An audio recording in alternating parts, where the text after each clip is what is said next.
Bonjour à toutes, dans ce tutoriel je vais vous présenter le nail art que vous avez en photo. Donc ce sont des roses, c'est la première fois que je teste ce motif, donc avec plusieurs étages en one stroke ainsi qu'un petit peu de dessin de détail à côté. Je vous laisse regarder la vidéo. Donc voici la capsule que j'avais fait en premier, donc la capsule stiletto. Donc je voulais tester ce motif et comme j'ai bien aimé, j'ai décidé de le refaire sur des ongles plus courts, enfin court façon de parler. Donc ensuite d'abord j'ai posé ma base de vernis noir, puis j'ai posé une couche de peinture acrylique noire pour l'accroche du pinceau, parce que si vous dessinez directement sur du vernis c'est un petit peu glissant et c'est difficile. Donc la peinture acrylique, comme c'est poreux, c'est plus facile, le pinceau va bien accrocher. Ensuite je prends mon pinceau à one stroke comme d'habitude, donc moi j'utilise un carré, vous pouvez prendre un biseauté. Je trempe un côté dans du violet clair et un côté dans le blanc. Je dégrade bien sur ma palette, c'est très important. Puis je vais commencer à faire ma rose. Donc pour faire ma rose, bien je me place bien pas au bord de l'ongle, c'est très important, sinon vous n'aurez pas la place de faire le cœur de la rose. Donc toujours on commence par faire les pétales extérieurs, on commence pas par le cœur. Et ensuite je fais aléatoirement donc 2 ou 3 ponts comme vous voyez là, il n'y a pas vraiment de règles à respecter, hein, c'est un peu comme vous voulez.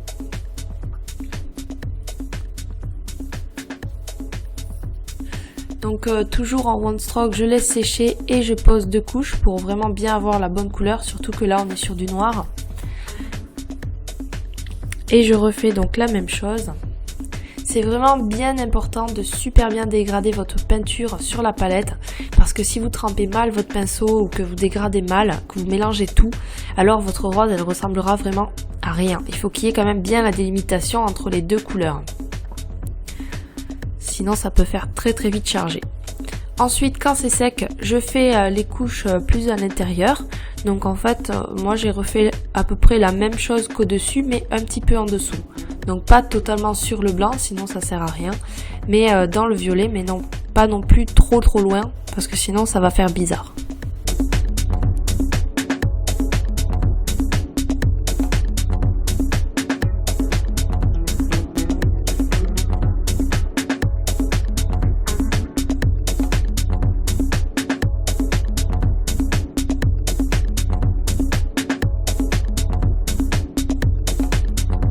Ensuite, comme j'avais la place, j'ai refait la même chose en dessous, encore un autre petit pont.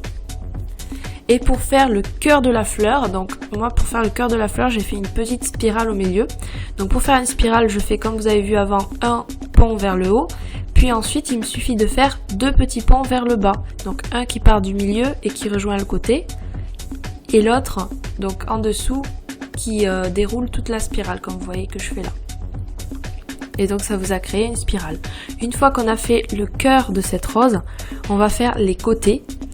Donc dans les trous qui restent, comme vous voyez là.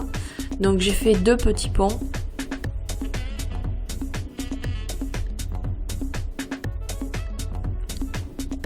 Donc comme je suis pas très douée en dessin, en fait mes roses ne ressemblent pas vraiment à des roses dans la réalité. Donc c'est pour ça que j'ai un peu fait au hasard quand je faisais sur mes ongles. Donc elles sont un peu surnaturelles mes roses. Hein. Ensuite j'ai dilué bien ma peinture, puisque là avec le tout petit pinceau de détail, je vais faire les contours de la fleur. Donc vraiment c'est hyper important de les faire très fins, sinon ça va tout vous gâcher. Donc c'est pour donner du relief à la fleur et de la profondeur. Donc je fais comme il faut ma petite spirale au milieu et je repasse sur tous les contours. Ne faites pas des contours forcément hyper parfaits, c'est pas grave si vous bougez un petit peu, au contraire, comme ça fera pas trop la fleur parfaite.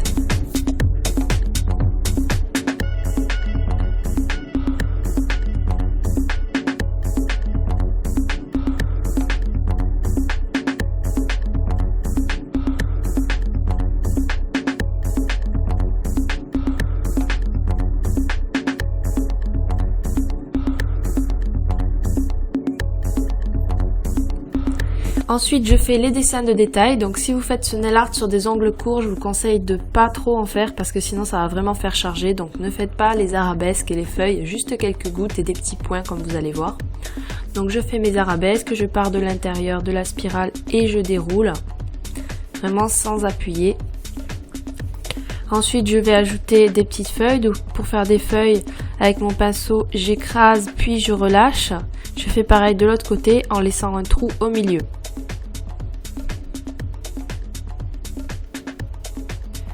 Ensuite, pour faire les petites gouttes, donc je n'appuie pas sur mon pinceau, puis je l'écrase pour créer l'arrondi de la goutte.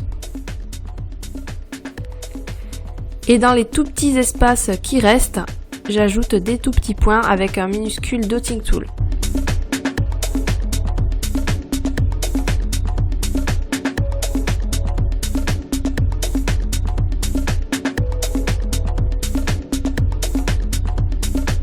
Je vais ensuite poser ma couche de top coat finale, puisque là vous voyez ça brille pas, c'est pas très joli. Avec la couche de top coat, ça révèle vraiment toutes les couleurs. C'est beaucoup plus joli, on voit mieux la profondeur de la fleur. Et ensuite, après mon top coat, j'aime bien appliquer mes strass après aussi. Comme ça, on voit bien les facettes du strass puisqu'elles ne sont pas recouvertes par le top coat. Donc là, j'applique de la colle à strass parce que ça tient mieux quand même que le top coat. Le top coat, ça tient pas très bien, sauf quand on les recouvre après. Donc je pose ma colle, j'applique mes strass. Donc j'ai pris des strass Swarovski de différentes tailles et je les pose là où j'ai un trou. Et voilà, donc c'est terminé. Donc je crois que j'ai mis 2h30 à faire mes 10 doigts. Donc ma main droite c'était un petit peu plus compliqué. Souvent vous me demandez dans les vidéos comment je fais pour faire ma main droite. Mais en fait je fais exactement pareil, c'est juste que je me filme pas parce que c'est trop compliqué pour filmer. Ça me gêne la caméra en fait quand je fais ma main droite. Mais sinon je fais pareil, voilà, j'ai pas de technique, c'est que de l'entraînement, Voilà, j'espère que cette vidéo vous a plu. N'hésitez pas à venir me voir sur Facebook ou sur le blog. À bientôt!